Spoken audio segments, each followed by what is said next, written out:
Yang sahih di Berita RTM, sahih dan berimbang. Berita perdana edisi Sabtu 3 September 2022. Saya Andy Reza Rohadian. Dan saya Farhata Lasyati Osman. Berikut paparan utama malam ini. Penerima peranti siswa tidak perlu pulang balik tablet.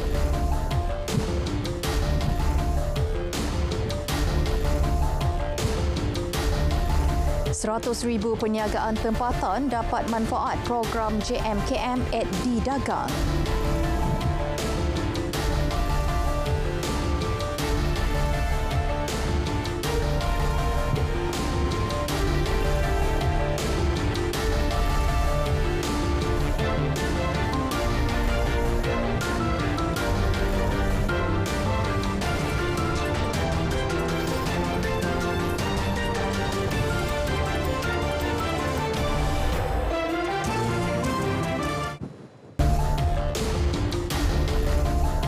Assalamualaikum, salam keluarga Malaysia. Yang di-Pertuan Agong, Al-Sultan Abdullah Riayatuddin Al-Mustafa Billah Shah menzahirkan ucapan tahniah dan penghargaan atas kejayaan sambutan Hari Kebangsaan 2022 di Dataran Merdeka yang disempurnakan dengan cemerlang. Kenyataan Datuk Pengelola Bijaya Diraja Istana Negara, Datuk Seri Ahmad Fadil Syamsuddin berkata, ucapan tahniah dan penghargaan itu turut ditujukan khusus kepada Perdana Menteri Datuk Seri Ismail Sabri Yaakob serta Menteri Komunikasi dan Multimedia Tan Sri Anwar Musa. Al-Sultan Abdullah menzahirkan sukacita dan kagum dengan semangat perpaduan dan cintakan negara yang dipamerkan rakyat pada sambutan berkenaan selain sambutan amat membanggakan di seluruh negara. Seri Paduka juga amat kagum menyaksikan persembahan yang telah ditunjukkan semua kontingen agensi kerajaan dan murid-murid sekolah. Semangat kenegaraan dan cintakan negara yang telah dipamerkan wajar dipuji dan dicontohi. Yang di-Pertuan Agong turut menzahirkan sukacita dan setinggi penghargaan kepada rakyat yang telah hadir memenuhi lokasi majlis dan lokasi sekitar untuk menyertai dan secara berdisiplin menonton sambutan hari bersejarah itu melebihi jangkaan 50,000 individu.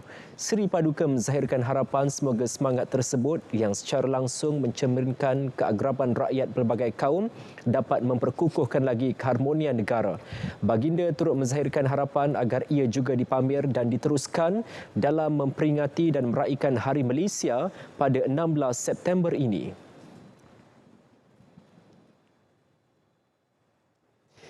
Saudara kerajaan bersetuju memberikan tablet peranti siswa keluarga Malaysia kepada penerima inisiatif itu tanpa perlu memulangkannya semula. Ya, perkara tersebut diumum Perdana Menteri Datuk Seri Ismail Sabri Yaakob pada pelancaran inisiatif peranti siswa keluarga Malaysia di Universiti Teknologi Mara UiTM Shah Alam.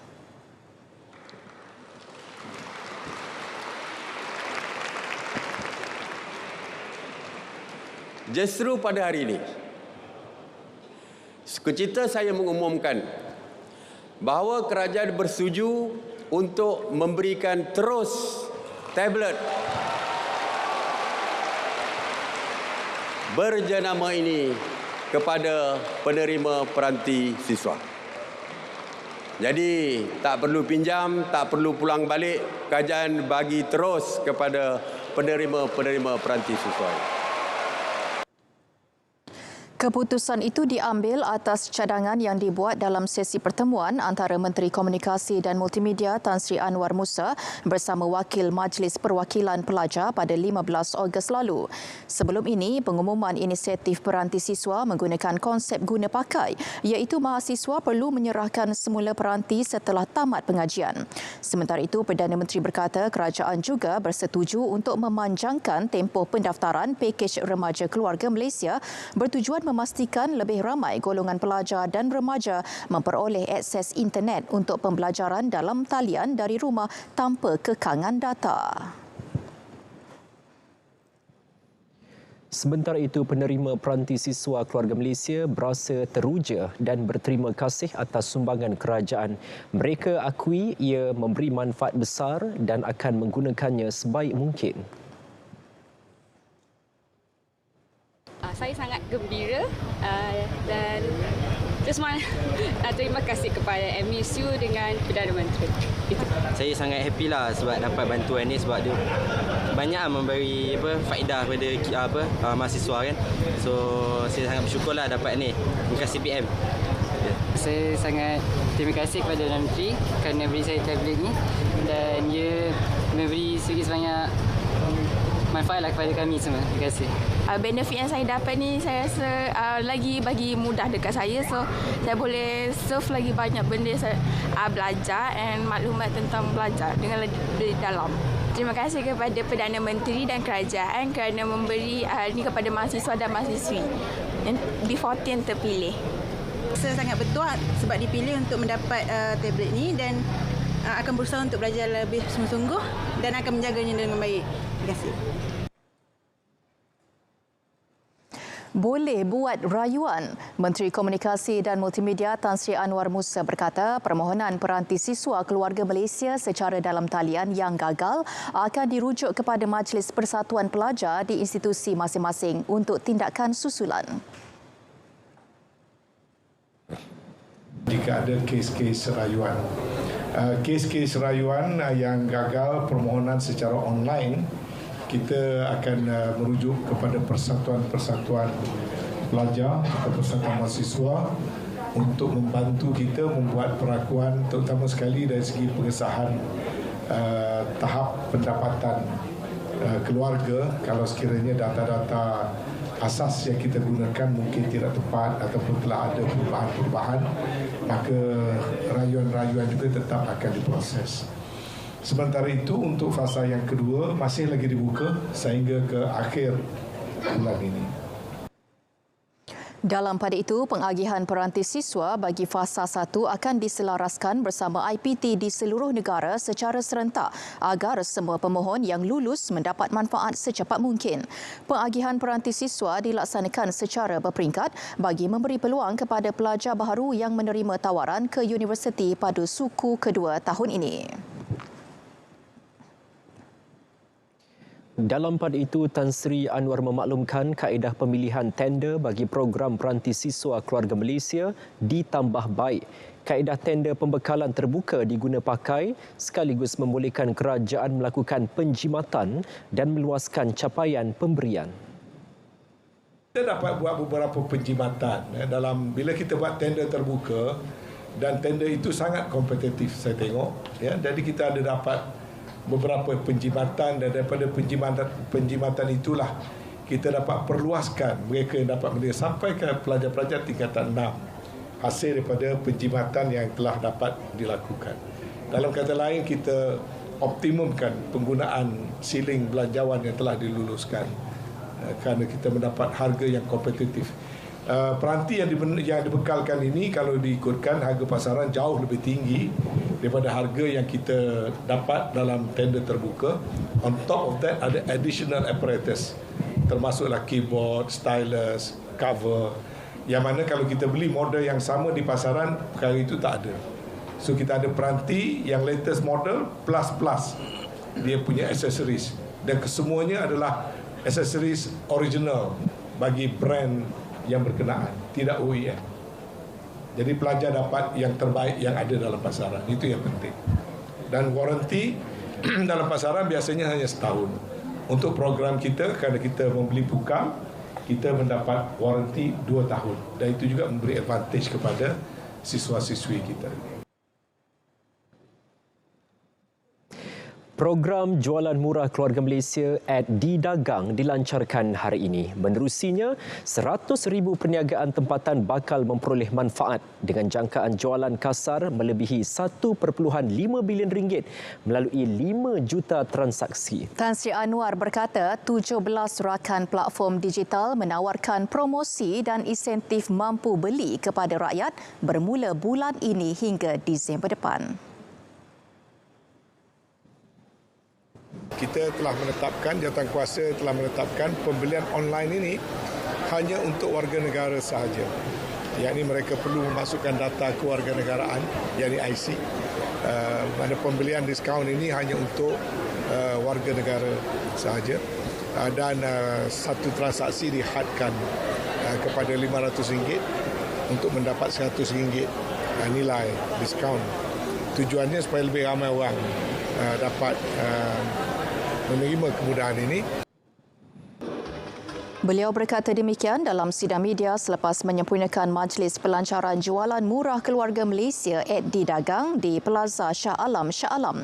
Kempen merupakan sebahagian inisiatif Belanjawan 2022 dan JMKM @D Dagang bersama rakan platform digital akan menyalurkan sokongan keuangan bernilai RM300 juta kepada perniagaan tempatan melalui pelbagai platform e-dagang dan e-bayar yang bertujuan menambah baik keupayaan jualan serta pendapatan mereka. JMKM @D Dagang kesinambungan program yang telah dilancarkan termasuk Jualan Murah Keluarga Malaysia, Jualan Murah Rangkaian Koperasi dan Jualan Murah @Campus yang dilancarkan Ogos selepas. Promosi dan publisiti berterusan melibatkan kerjasama semua pihak memperlihatkan program Jelajah Aspirasi Keluarga Malaysia JAKM Kedah mencatatkan peningkatan pengunjung pada hari kedua penganjuran.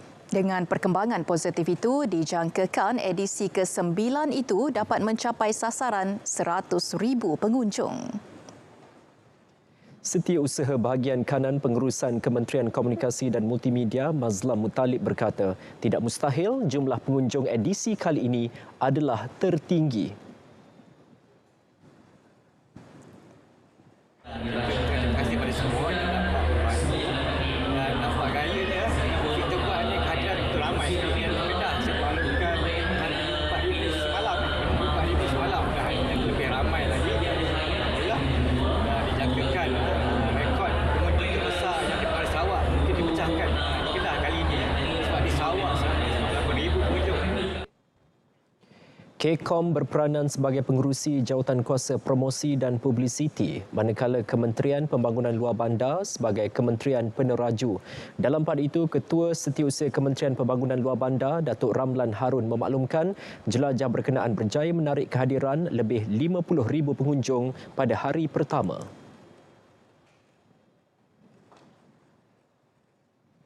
Kementerian Pertanian dan Industri Makanan MAFI pula menerusi Fama komited untuk terus memperhebat penganjuran jualan murah keluarga Malaysia di seluruh negara. Ia bagi memberi manfaat kepada pengguna dan usahawan bimbingannya. Timbalan Menterinya Datuk Seri Ahmad Hamzah berkata melalui penganjuran JMKM setakat ini sebanyak RM176,000 penjimatan atau pulangan diperoleh rakyat dengan memberi manfaat kepada lebih 30,000 pengunjung. MAFI telah diberikan tanggungjawab untuk menyelenggarakan jualan murah keluarga Malaysia ini. Pertamanya di negeri Melaka sebanyak 28 DUN, yang keduanya di Kelantan 47 DUN dan juga di Sabah 74 DUN. Jumlah 144 DUN. Jadi Melaka ini kita telah berjaya mengadakan sebanyak 25 DUN beberapa minggu yang lalu sejak daripada 20 bulan 8. Ia mendapat sambutan yang cukup hebat sekali. Tambah beliau, sebanyak 22 program dilaksanakan bermula 20 hingga 28 Ogos lepas membabitkan nilai jualan terkumpul RM893,000. Program menyokong usaha kerajaan persekutuan dalam mengimbangi kadar inflasi, khususnya mengawal kenaikan harga barang dengan lebih efisien dan berkesan di samping membantu mengurangkan beban belanja terutama golongan berpendapatan rendah. Beliau ditemui pada program JMKM peringkat Melaka. Sementara itu, Fama menyasarkan kutipan jualan RM11 juta menjelang hujung tahun ini dan setakat ini RM7 juta hasil jualan usahawan dikutip menerusi program dilaksanakan agensi itu, antaranya jualan terus dari ladang, JTDL dan JMKM. Sasaran RM11 juta diyakini dapat dicapai melihat sambutan yang diterima setiap kali program melibatkan usahawan Fama dijalankan di seluruh negara. Kita menyasarkan sehingga hujung tahun nilai jualan kita adalah sebanyak 11 juta dan sehingga kini kita telah pun mencapai nilai jualan oleh usahawan itu sebanyak 7 juta dan saya yakin bahawa ianya dapat mencapai lebih daripada sasaran yang telah pun ditetapkan. dan kita menyasarkan bahawa sebanyak lebih kurang dalam 855 kali operasi untuk jualan terus berladang. Beliau berkata demikian selepas Majlis Pelancaran JMKM 2.0 peringkat Melaka di Merlimau. Tambah beliau, program JTDL melibatkan hampir 15,000 usahawan Fama dari seluruh negara. Fama menyasarkan 855 operasi jualan berlangsung hingga hujung tahun ini. Adakah anda okey? Anda tidak keseorangan. Bukan perasaan, dapatkan bantuan. Adakah anda okey? Saya sedia mendengar. Ya, tahu di mana bantuan? TALK bersama Harmoni. Let's talk. Minda Sihat. Jelajah aspirasi keluarga Malaysia, mai kedah pamer kementerian program bawa faedah. Sukan maya jualan AJS dan barang murah. Kami bekerja yang jamin kerja bagi mereka. Jom pakak mai ke jelajah aspirasi keluarga Malaysia negeri Kedah. Pada 2 hingga 4 September, 9 pagi hingga 9 malam di pekarangan Stadium Darul Aman Alok Star, Kedah. Dengan pelancaran logo dan tema minda, fokus dan tumpuan rakyat keseluruhannya akan sama-sama memberikan perhatian, komitmen dan penyertaan untuk kita menyambut hari yang bersejarah ini sebagai satu keluarga besar Malaysia, keluarga Malaysia yang benar-benar teguh bersama. Organisasi komersial boleh didakwa jika pegawai atau kaki tangannya memberi dan melakukan rasuah untuk mendapat sesuatu projek. Malah pengurusan syarikat turut boleh didakwa di mahkamah atas kesalahan yang sama. Pesalah akan didakwa di bawah Seksyen 17A Akta SPRM 2009, kesalahan rasuah oleh organisasi komersial. Denda tidak kurang 10 kali nilai suapan atau RM1 juta mengikut mana yang lebih tinggi atau penjara tidak lebih 20 tahun atau kedua-duanya sekali.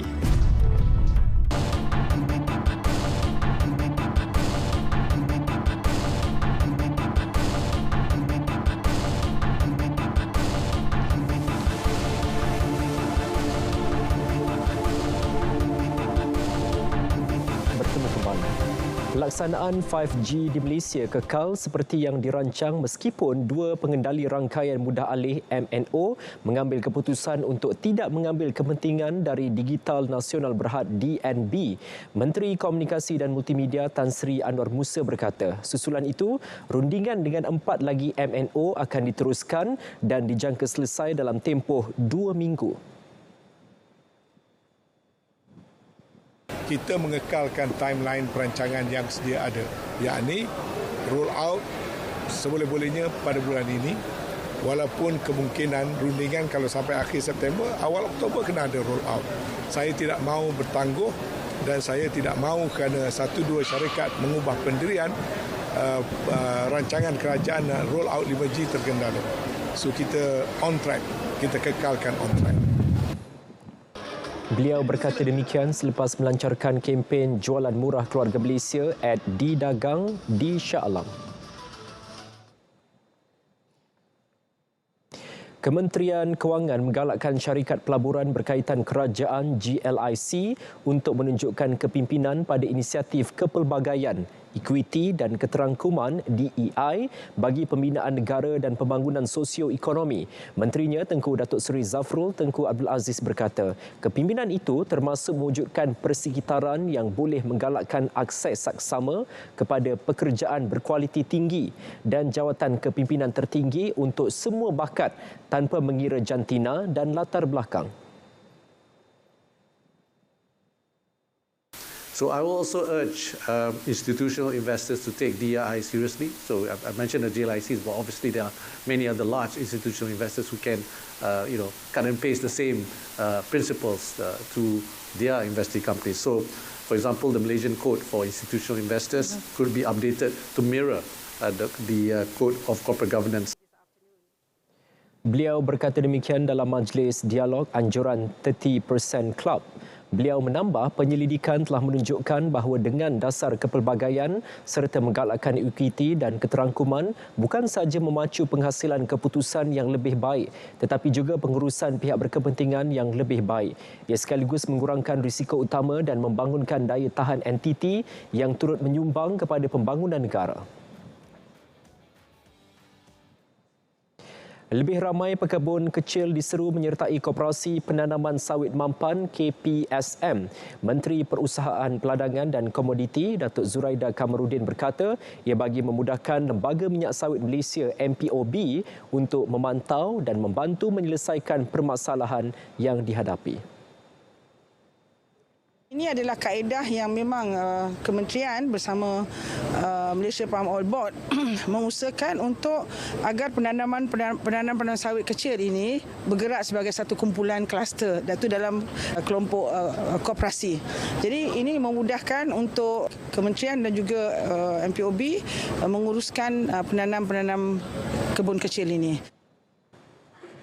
Beliau berkata demikian selepas perasmian Pusat Timbang KPSM Kimanis Berhad, Kampung Tandoi Membakut, sempena program jelajah agri komoditi keluarga Malaysia di Membakut.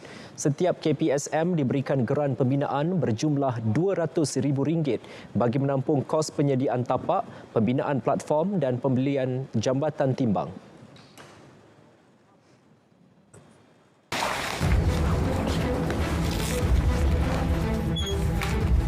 Pintu dah, tingkap dah, CCTV dah, semua dah.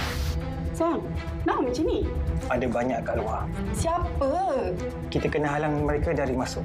Maksudnya mereka pergi pada awal pagi dan lewat petang. Mana? Mana? Guna ni lah. Lindungi diri anda daripada musuh.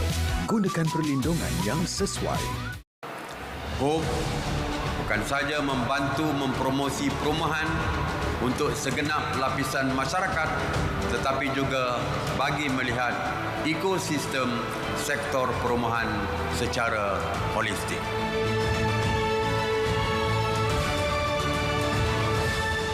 KBS telah membangunkan sistem eMyIn atau Malaysian Youth Index. Sistem bersepadu yang merekodkan maklumat program pembangunan belia bagi membolehkan golongan ini mendapatkan maklumat untuk menyertai program-program yang bersesuai.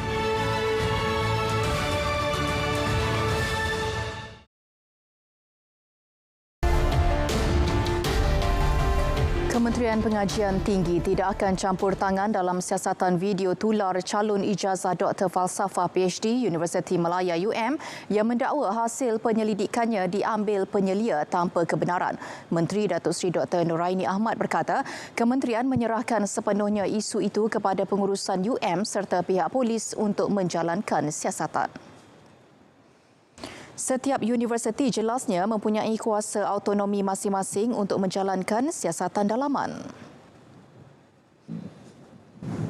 UM telah membuat laporan polis berkaitan dengan yang TikTok yang viral tersebut dan saya rasa eloklah kita tunggu laporan daripada polis dan siasatan daripada polis berkaitan perkara berkenaan sebab UM dia telah menghantar laporan dan dia menyatakan bahawa dia telah membuat laporan polis berkaitan dengan allegation tersebut.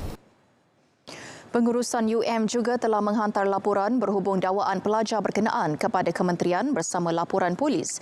Media sebelum ini melaporkan UM membuat laporan polis susulan video tular di media sosial mengenai pelajar dari Yaman berusia 34 tahun yang mendakwa hasil penyelidikannya diambil penyelia tanpa kebenaran. Orang ramai dinasihat mengelak mengunjungi kawasan berisiko berlakunya fenomena kepala air susulan keadaan cuaca tidak menentu ketika ini. Ketua Polis Terengganu Datuk Rohaimi Mat Isa berkata ia bagi mengelakkan insiden seperti yang berlaku di Lata Ulu Kasar Setiu berulang. Orang ramai juga perlu menilai tahap berisiko sebelum membuat keputusan melakukan aktiviti air. Sebenarnya orang tempatan yang lebih kerap ke tempat-tempat yang bersifat sungai-sungai latar yang di hulu-hulu, kawasan hulu. Jadi bagaimanapun kita akan minta untuk mungkin majlis tempatan masing-masing untuk mewawarkan letakkan papan tanda lebih ataupun penguasaan memaklumkan, dan sekiranya keadaan memerlukan kita mungkin perlu penutupan untuk kawasan-kawasan reda seperti ini untuk sementara waktu ini. Semalam lebih 30 pengunjung yang berkelah di latar Ulu Kasar Setiu terperangkap dalam kejadian kepala air dan 6 kenderaan turut terperangkap. Ya, mesra pelancong dan hak pusat ibadah dan dakwah itu antara tarikan Masjid Negara. Masjid dengan kubah biru berbentuk payung itu juga ada pelbagai kisah menarik keluarga Malaysia di sebalik pembinaannya. Dilaila Kadir ada perinciannya. Di sini tersimpannya sejarah, bukan sahaja tempat beribadah, malah kajian seni bina, pendidikan, khidmat masyarakat dan aktiviti santuni orang ramai yang menjadi daya penarik dan lambang perpaduan pelbagai kaum, sekaligus lambang keluarga Malaysia. Mula dibina pada 1963, Masjid Negara menjadi simbolik Islam sebagai agama rasmi. Menariknya, pembinaan masjid ini dibiaya menerusi sumbangan rakyat berbilang bangsa. Yang ini dapat melambangkan bahawa masyarakat di Malaysia yang berbilang kaum dan juga agama ini bersatu hati sebenarnya untuk memupuk rasa harmoni dalam kalangan masyarakat berbilang kaum dan juga agama. Reka bentuknya yang unik turut menjadi pusat rujukan pelajar dan arkitek termasuk dari luar negara. Dia punya kubah itu pun bentuk yang seperti payung yang sedang mengembang, kan, bentuk payung sedang mengembang, dan itu melambangkan negara kita pada waktu itu baru saja dibentuk dan sedang mengembang. Jadi itu salah satu perlambangannya. Dan untuk menara azan ataupun juga ada perlambangan yang lebih kurang serupa, yakni merupakan, kalau kita lihat di bahagian atas tu, seperti payung yang tertutup yang mana selalu ditemui di balairong seri untuk istana-istana yang melambangkan kedaulatan raja, salah satu daripada lambang kedaulatan raja. Makam Pahlawan juga antara tarikan Masjid Negara yang menjadi tempat persemadian pemimpin dan wira yang banyak berjasa kepada negara. Ini salah satu daripada daya tarikan sebenarnya. Begitu juga daripada pelancong-pelancong di luar negara yang mungkin sebahagian masjid tak ada, tapi Masjid Negara ada meletakkan ataupun menempatkan pahlawan-pahlawan yang kita katakan dulu-dulu pahlawan-pahlawan tentang kemerdekaan, berkaitan kemerdekaan, dan kalau yang kemudian ini yang berkaitan dengan pembangunan. Menjunjung konsep keluarga Malaysia, pengisian program di Masjid Negara terbuka kepada semua tanpa mengira latar belakang agama. Kita juga menyediakan bantuan sebenarnya. Bantuan dari sudut bantuan asnaf, fakir miskin, orang kurang upaya, yang sakit, semua kita bagi, tak kira bangsa, tak kira agama. Seiring era pendigitalan, Masjid Negara memperkasa program bersesuaian peredaran zaman bertepatan statusnya sebagai salah satu ikon negara. Dilaila Kadir, RTM. Jika sebelum ini cuti tanpa rekod bagi urusan kematian hanya tertakluk kepada kematian suami dan isteri, ibu kandung dan bapa mertua, bapa kandung dan bapa mertua serta anak saja. Penambahbaikan tafsiran ahli keluarga diperluas kepada kematian yang melibatkan adik-beradik, nenek dan datuk bagi anggota perkhidmatan awam.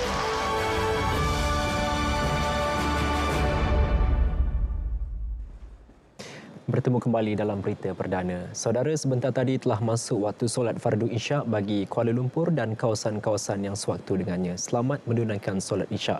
Baik, seterusnya kita ke edisi sukan bersama rakan penyampai malam ini, Nazri Fahmi. Silakan.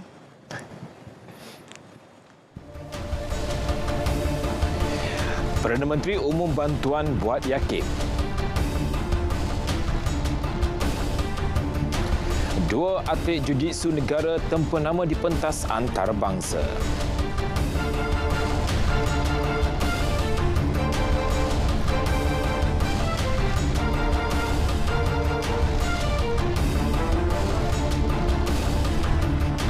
Assalamualaikum, salam sukan untuk semua.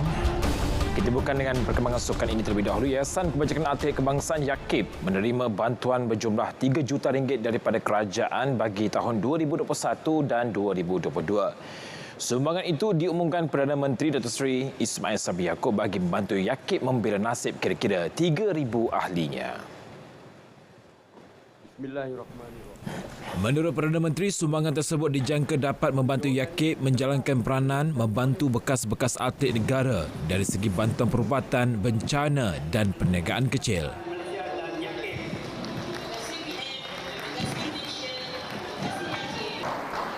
InsyaAllah, saya dah bincang dengan pengurusi yayasan itu untuk tahun ini dan tahun lepas.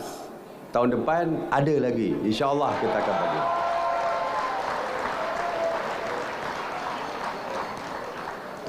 Saya harap dengan peruntukan ini lebih banyak program yang boleh memberi manfaat kepada bekas atlet seperti penganjuran kursus dalam bidang keusahawanan berteraskan teknologi semasa bagi membolehkan ahli menambah sumber pendapatan.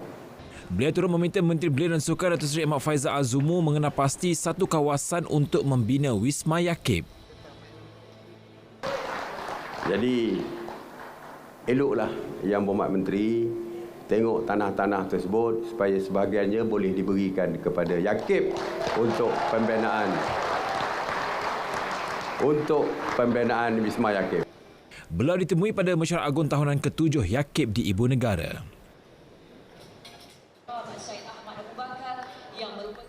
Sementara itu, Menteri Belia dan Sukan Datuk Seri Ahmad Faizal Azumu memberi jaminan pencarian tapak kawasan untuk pembinaan Wisma Yakib akan dilakukan secepat mungkin. InsyaAllah KBS committed untuk memastikan Yakib akan mendapat bangunan mereka sendiri tak berapa lama lagi, insyaAllah. Lokasi bayangan tu tak tahu lagi. Tentunya tidak jauh daripada pusat pentadbiran negara di Putrajaya ataupun di sekitar Kuala Lumpur, insyaAllah. Atlet negara terus mengharumkan nama Malaysia di pentas antarabangsa. Terbaru, dua atlet Jiu-Jitsu wanita mencipta kejayaan luar biasa pada kejohanan World Master Persekutuan Jiu-Jitsu Antarabangsa Brazil 2022 di Las Vegas, Amerika Syarikat semalam. Cassandra J. Poyong mewakili tim Buddha International meraih pingat emas dalam kategori Master One Purple Feather, manakala seorang lagi atlet negara, Lee Ai-jin, yang juga mewakili tim Buddha International mengungguli kategori Master Two Purple Rooster. Persekutuan Jiu-Jitsu Malaysia dalam hantaran media sosialnya turut mengucapkan tahniah kepada kedua-dua atlet berkenaan. Kejayaan Cassandra dan Ai-jin di Las Vegas itu disifatkan sebagai hadiah istimewa sempena sambutan Hari Kebangsaan ke-65 dan Hari Malaysia. Berikutan prestasi tidak konsisten pemain badminton negara di kejohanan badminton dunia dan terbuka Jepun 2022, Ketua Pengarah Majlis Sukan Negara MSN Datuk Ahmad Syafawi Ismail menasihatkan pemain, jurulatih dan pengurusan agar bijak membeli kejohanan bagi mengelak pemain keletihan dan cedera. Kita tidak boleh menjangkakan pemain-pemain badminton kita akan buat double picking performance yang baik. Lee Zijia, for example, meninggalkan Commonwealth Game untuk concentrate, jadi dia single picking. Sedangkan pemain-pemain lain try untuk pick di Commonwealth Game dan dalam masa sama cuba pick again di World Championship.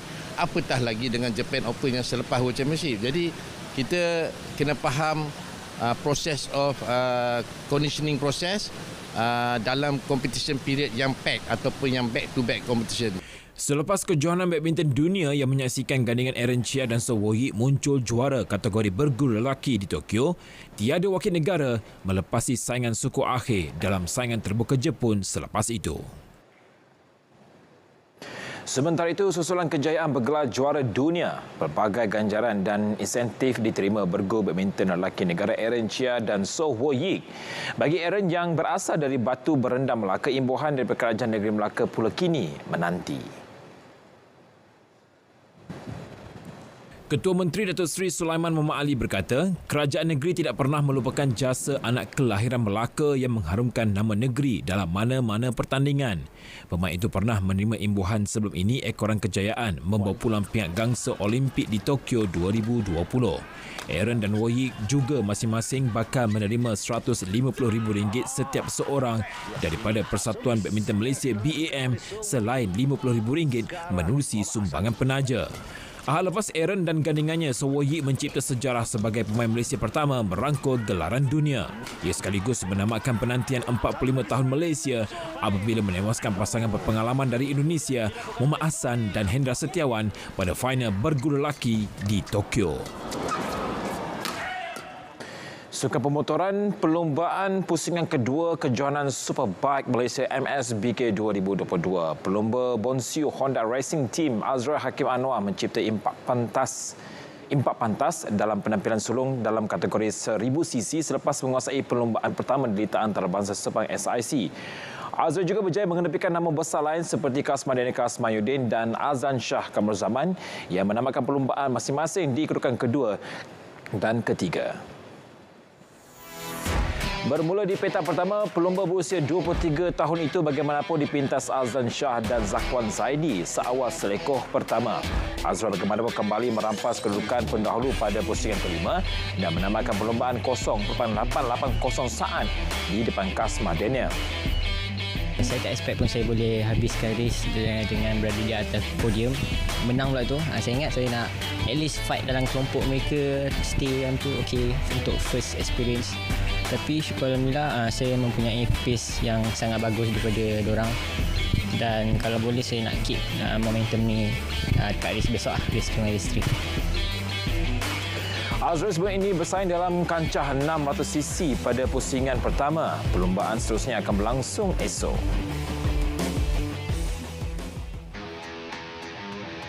Sementara itu, pelumba Indonesia Andi Farid Izhan turut mencipta sensasi dalam penampilan pertama beliau di MSBK. Pelumba Astra Honda Racing Team itu menampilkan tunggangan bertenaga untuk menguasai saingan 600cc. Tempat kedua dimenangi pelumba SIC Racing Muhammad Ibrahim Muhammad Nordin, manakala Muhammad Helmi Azman berpuas hati di kedudukan ketiga.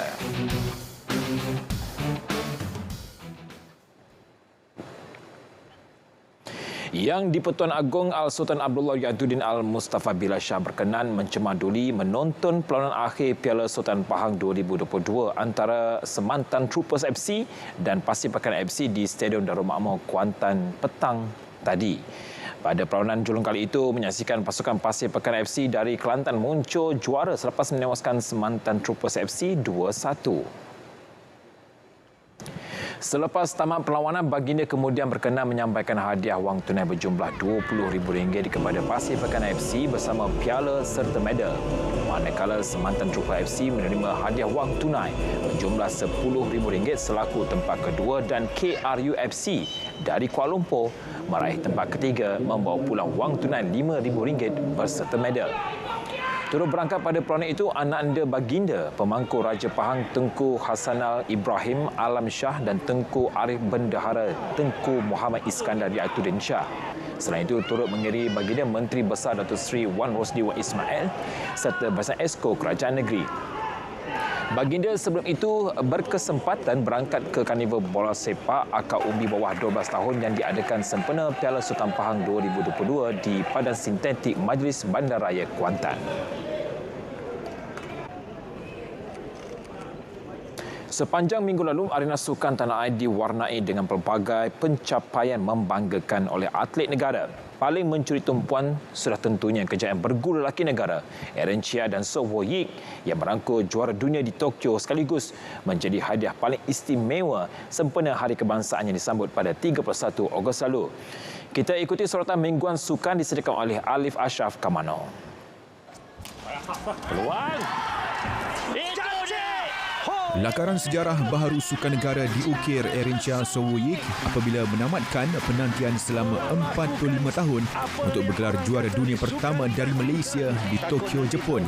Pasangan negara itu berjaya menundukkan beregu berpengalaman Indonesia Muhammad Ahsan Hendra Setiawan 21-19, 21-14 dalam aksi final kejohanan badminton dunia Ahad lalu. Kejayaan itu turut mendapat penghargaan yang di-Pertuan Agong Al-Sultan Abdullah Riayatuddin Al-Mustafa Billah Shah dan Raja Permaisuri Agong Tunku Hajah Azizah Aminah Maimunah Iskandariah. Turut sama memberikan ucapan tahniah Perdana Menteri Datuk Seri Ismail Sabri Yaakob dan Menteri Belia dan Sukan Datuk Seri Ahmad Faizal Azumu. Desas-desus siapakah bakal mengisi kekosongan jurulatih skuad bawah 23 tahun negara akhirnya terjawab selepas Persatuan Bola Sepak Malaysia FAM mengumumkan penolong ketua jurulatih kebangsaan Elvarasen sebagai pengganti sebelum ini Brad Melanie. Elvarasen memiliki lesen Pro AFC pada 2018 dan akan kekal sebagai pembantu ketua jurulatih Harimau Malaya Kim Panggon. Dalam skuad bawah 23 negara, beliau akan dibantu jurulatih dari Spanyol Juan Torres Garrido yang sebelum ini jurulatih skuad bawah 23 Kelab Granada. Sepanjang kariernya dalam bidang kejurulatihan, Elvarasen pernah membawa Selangor Public Bank muncul naib juara Liga Super. Persiapan kontijen peserta Sukan Malaysia Sukma ke-20 yang akan berlangsung dari 16 hingga 24 September ini terus giat dijalankan. Skuad bola tampar wanita wilayah Persekutuan mengintai gelaran juara dalam penyertaan Sukma kali ini. Pasukan kendalian Wong Mun Hui itu optimis pasukannya yang dibarisi 6 muka baharu dan 6 pemain senior mampu memberi cabaran kepada kuasa besar seperti Johor dan Selangor yang mempunyai ramai pemain kebangsaan. Dalam pada itu, skuad renang lelaki wilayah Persekutuan diletakkan sebagai sandaran utama untuk membolot 8 pingat emas yang ditetapkan. Jurulatihnya Daniel Bego yakin Q Hoyan yang meraih 4 emas dan 2 perak pada edisi lalu akan terus menyinar pada tamasya kali ini. Pada tamasya ini nanti, acara renang bakal menawarkan keseluruhan 38 pingat emas. Itu mengakhiri edisi Sukan 3 September 2022. Saudara, saksikan kegemilangan Sukan Malaysia Sukma ke-20 bermula 16 September ini. Hanya di RTM sebagai rakan penyiar rasmi #Demi Malaysia. Saya Nazif Amir Syukri. Salam keluarga Malaysia dan salam sukan untuk semua.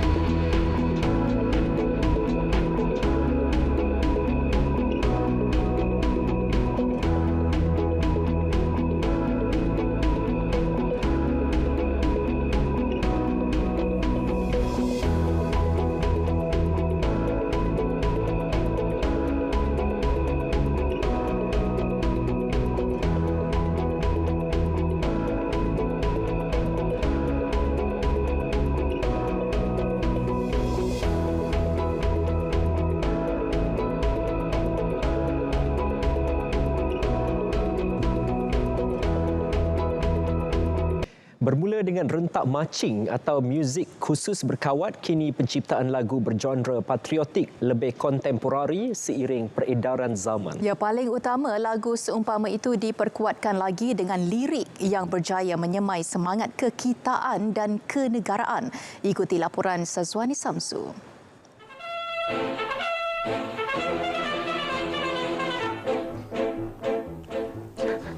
Wahai Melayu, Umat Malaya.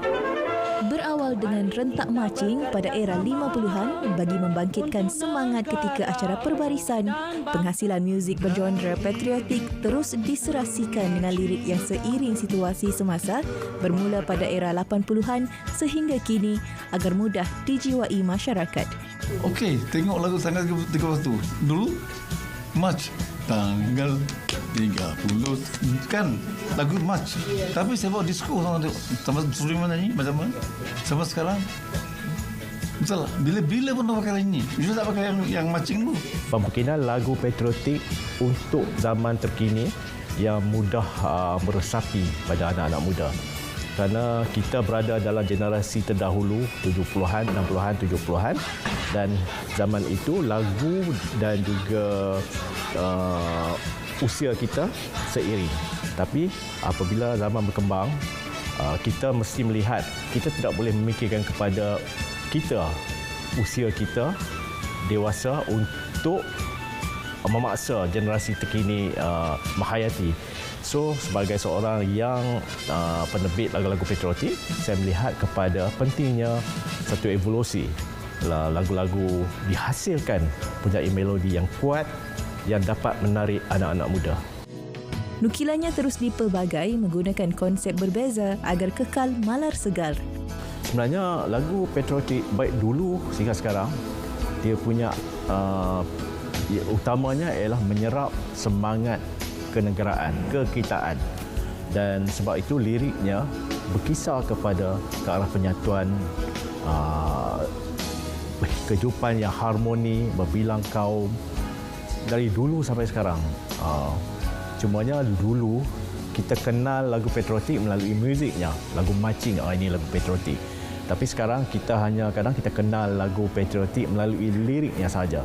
Kita ambil lagu Ella. Kadang-kadang orang lupa yang itu ialah lagu patriotik. Pemilihan penyanyi yang sesuai juga penting agar dapat diterjemah dan dihayati pendengar. Itu adalah nyanyian berwatak. Karakter singing. Kalau kita karakter singing means kalau march kita juga tegas gitu, bendera berkibar di angkasa. Dia punya tu dah lain sikit, dia punya punch tu lain, dia punya punch. Kalau macam pop, bendera berkibar di angkasa, lambang negara gagah. Itu kita pop. Kalau patriotik dia dah macam serius style lah kan.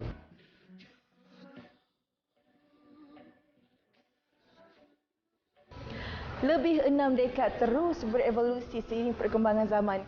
Lagu bergenre patriotik kekal berjaya membugarkan rasa cinta seluruh keluarga Malaysia terhadap tanah air dengan nilai estetikanya yang tersendiri. Sazwani Samsu, RTM.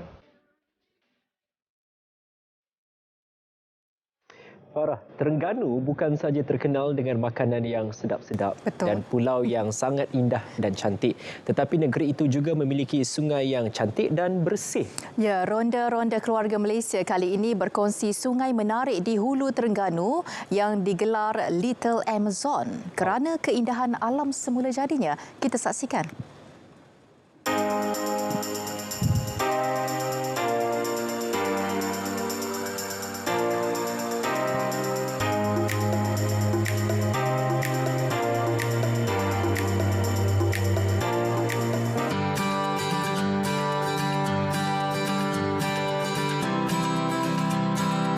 Keindahan flora dan fauna yang menghiasi keunikan sungai menyingkap satu lagi khazanah negeri Terengganu yang masih terpelihara. Sungai Kuala Berang yang terletak di daerah hulu Terengganu dan digelar Little Amazon of Terengganu ini menjanjikan pengalaman eksplorasi alam yang mengujakan. Pelbagai aktiviti boleh dilakukan termasuk berkayak menerokai keindahan sungai. Kita nak main kayak. Panjang juga 7 km katanya.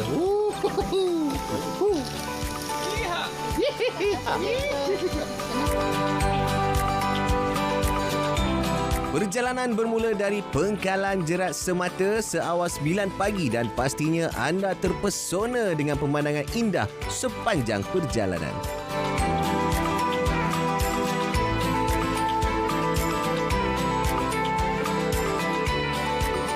Keindahan flora dan fauna termasuk pelbagai spesies burung, monyet dan jika bertuah, anda berpeluang melihat aksi memerang di pinggir sungai. Pengalaman menarik ini pasti kenangan terindah dan sangat sesuai dijadikan destinasi rekreasi keluarga.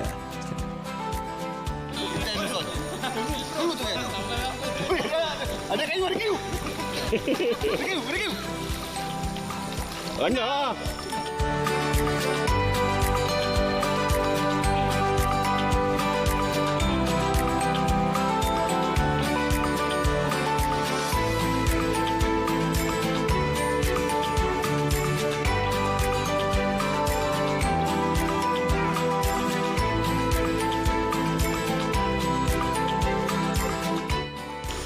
Tadi kita dah berkayak hampir 3 km. Sekarang ni saya nak mandi dulu kat sini. Nampak pemandangan belakang Little Amazon. Mandi dulu.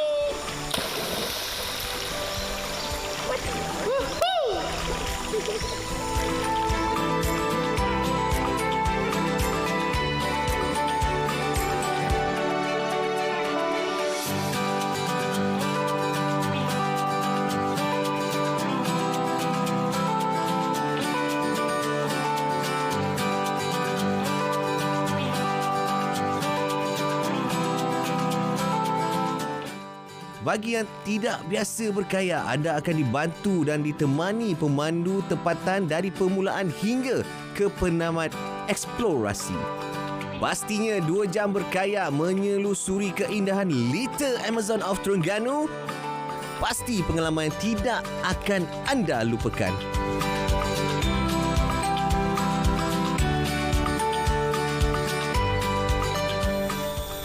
Memang menarik main rakit dekat sini tadi kan. Rakit. Oh, bukan rakit oh. Oh, kayak. Dekat mana kita main tadi? Jangan lupa datang ke Kuala Terengganu pula. Dekat Kuala Berang ni kita main rakit. Kan? Kaya. Teruskan setia bersama Ronda-Ronda Keluarga Malaysia hanya di RTM.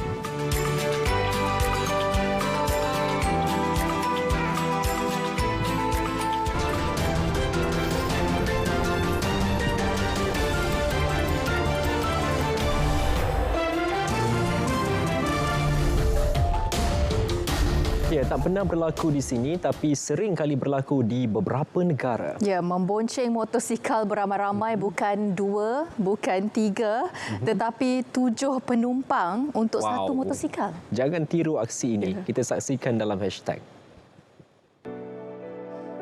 Video ini meraih 1.2 juta tontonan di Twitter. Aksi 7 sekeluarga membonceng sebuah motosikal mendapat pelbagai reaksi warganet. Bukan sahaja lebih muatan, malah tidak mengenakan topi keledar. Tindakan ini terang-terang melanggar undang-undang telah pun menimbulkan kebimbangan warganet terhadap keselamatan mereka juga pengguna jalan raya yang lain. Seorang nelayan bertindak menyorok ke dalam sebuah peti sejuk sebelum botnya karam. Selepas 11 hari, peti sejuk berkenaan ditemui sekumpulan nelayan Suriname sekaligus menyelamatkan Romualdo Macedo Rodriguez. Perkongsian kejadian ini mendapat pelbagai reaksi warganet yang melahirkan rasa syukur buat Rodriguez. Fenomena aurora di kawasan Kutub Utara sering mendapat perhatian kerana ia sangat menakjubkan. Fenomena alam yang luar biasa ini memaparkan warna-warni yang indah dan menarik. Kebanyakan aurora terjadi sekitar 97 hingga 1000 km atas permukaan bumi. Fenomena luar biasa ini di Alaska, Amerika Syarikat dikongsi pengguna Instagram Vincent Levina dan ditonton kira-kira 3.2 juta warganet selain mendapat 3.4 juta tanda suka.